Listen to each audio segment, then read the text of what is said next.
la vie et la responsabilité que Dieu attend de quiconque se dit chrétien. Premièrement, c'est la prière. J'aime toujours commencer par la prière car vous vous tromperez rarement lorsque vous commencez par la prière. Jésus a commencé par la prière.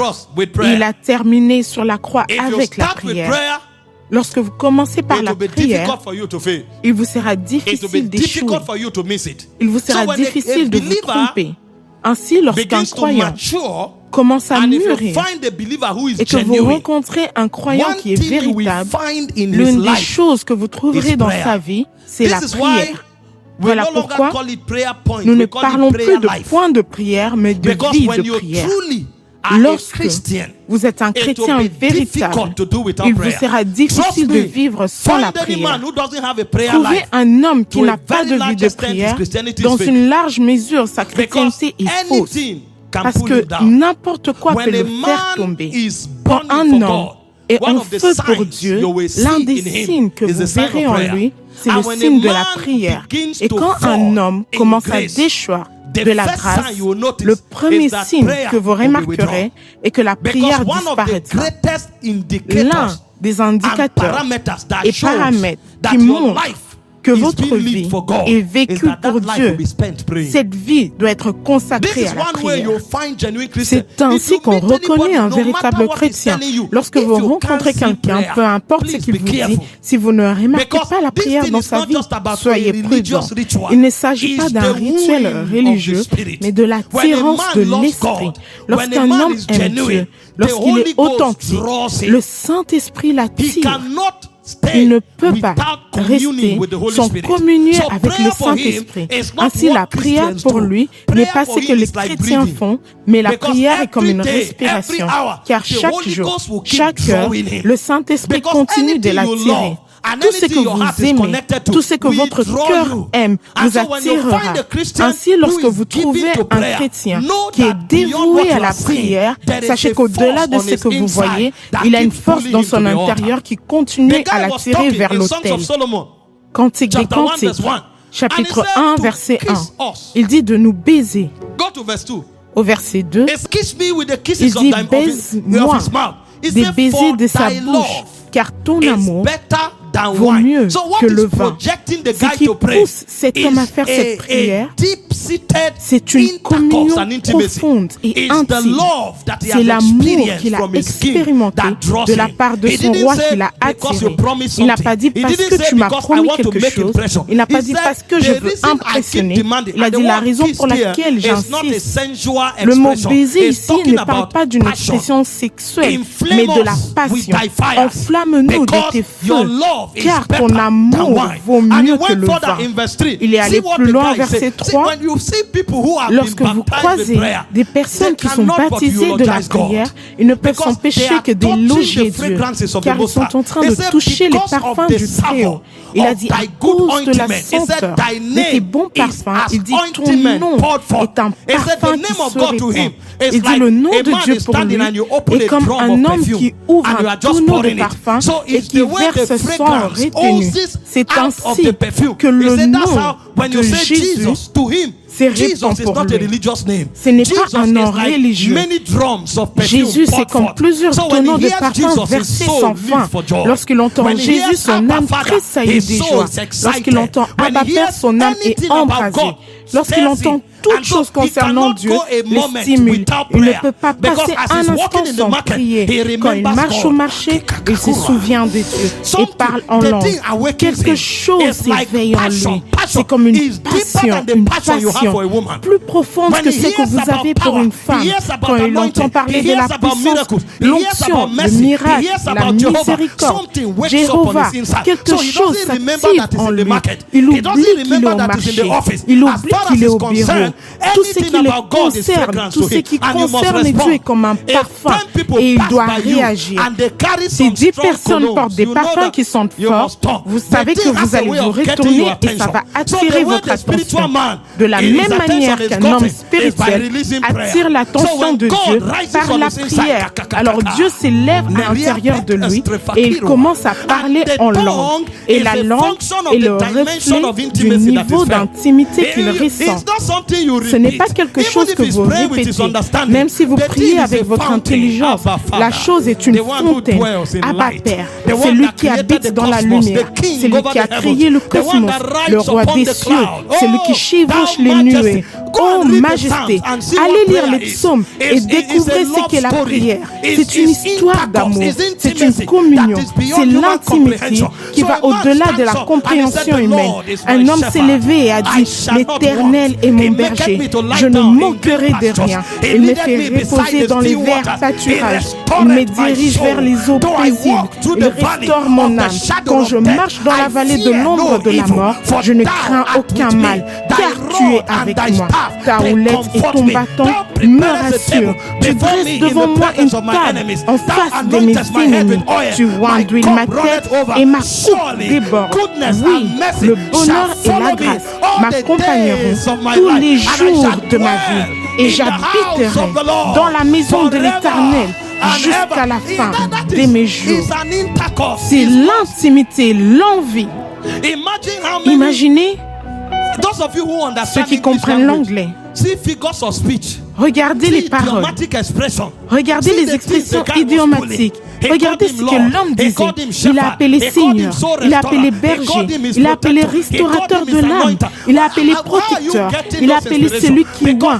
Où est-ce qu'il a trouvé de telles inspirations? Parce que pour lui, le nom est comme un parfum qui se répand. Vous ne pouvez que répondre par des éloges. Vous ne pouvez que répondre par une réponse de la prière. La prière, la prière. Je ne suis pas étonné que les apôtres aient dit en Actes 6:4, nous ne pouvons rien faire d'autre. La prière nous a bouleversés. Quand nous avons rencontré ces dieux, quelque chose s'est réveillé en nous. Même lorsque nous sommes au marché, nos pensées sont tournées vers lui. Quand nous sommes au travail, nos pensées sont tournées vers lui. C'est pourquoi la seule chose que nous pouvons faire, c'est de nous consacrer à la prière et au ministère de sa parole. Nous sommes ivres de ce Dieu. Paul parle à l'église des Thessaloniques en 1 Thessaloniciens 5:17. Il dit priez sans cesse. Il ne s'agit pas de point de prière. Il ne s'agit pas de temps de prière, mais d'une rivière qui coule sans cesse. Car parfois vous arrêtez de prier avec vos lèvres et votre cœur prend le contrôle. Vous pensez que vous avez quitté l'autel de prière en priant en langue pendant 10 heures. Quand vous fermez votre bouche, votre âme prend le contrôle. Vous l'entendez jusqu'à ce que cela devienne très fort. Vous devez rajouter votre voix à nouveau. Quand vous arrêtez, votre cœur prend le contrôle. Quand vous finissez de parler, votre cœur commence à chanter.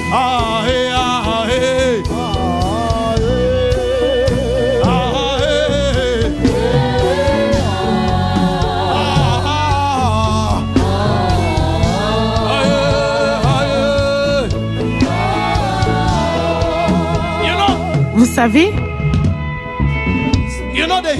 les Hébreux ne lisent pas les psaumes, ils les chantent, car ils savent que ce sont des paroles d'intimité. Ils ne les lisent pas. Un homme s'élève le matin alors qu'il sort de son lit. Il déclare l'Éternel est ma lumière et mon salut. De qui aurais-je peur? L'Éternel est le soutien de ma vie. De qui tremblerais-je? Il commence à parler. Un autre jour, il se lève et dit c'est lui qui demeure sous l'abri du Très-Haut. Repose à l'ombre du Tout-Puissant. Je dis de l'Éternel, tu es mon refuge et ma force, mon Dieu en qui je me confie. 1000 tomberont à ton côté et 10 000 à ta droite. Tu ne seras pas atteint. De tes yeux, tu regarderas et verras la rétribution des méchants. Mais de quoi tu parles? À partir de quel monde parles-tu?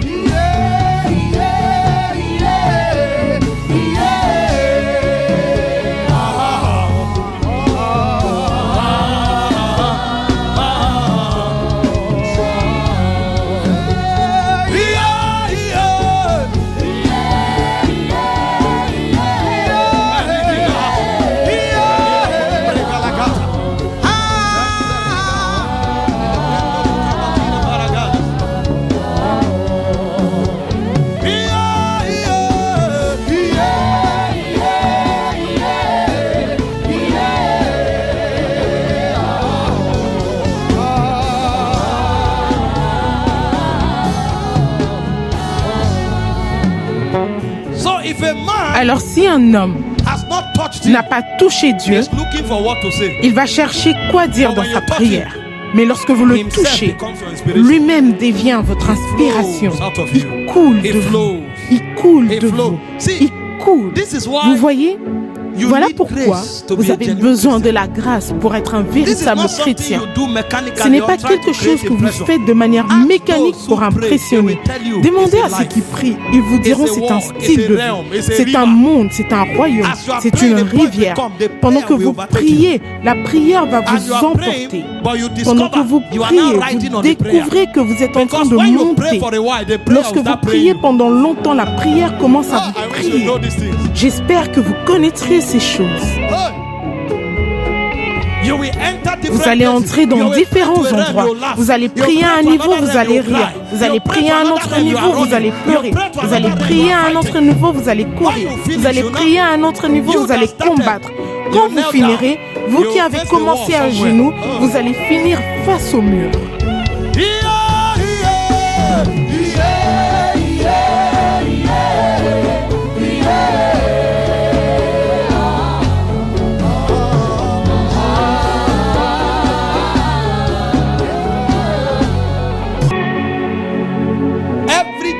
Chaque chrétien authentique est un homme de prière.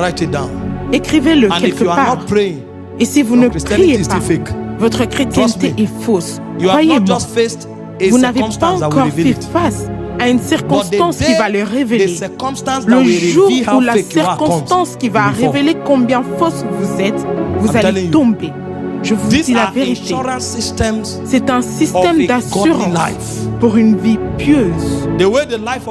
La vie de Dieu en vous doit se manifester par la prière. Et vous n'avez pas d'autre choix que de prier. Examinez les Écritures de Genèse à l'Apocalypse. Tous ceux qui ont tenu ferme pour Dieu étaient des personnes de prière. La Bible dit au temps d'Enoch, les hommes commencèrent à invoquer le nom de l'Éternel. Genèse 86. Et il continua ainsi. Noé trouva grâce aux yeux des dieux.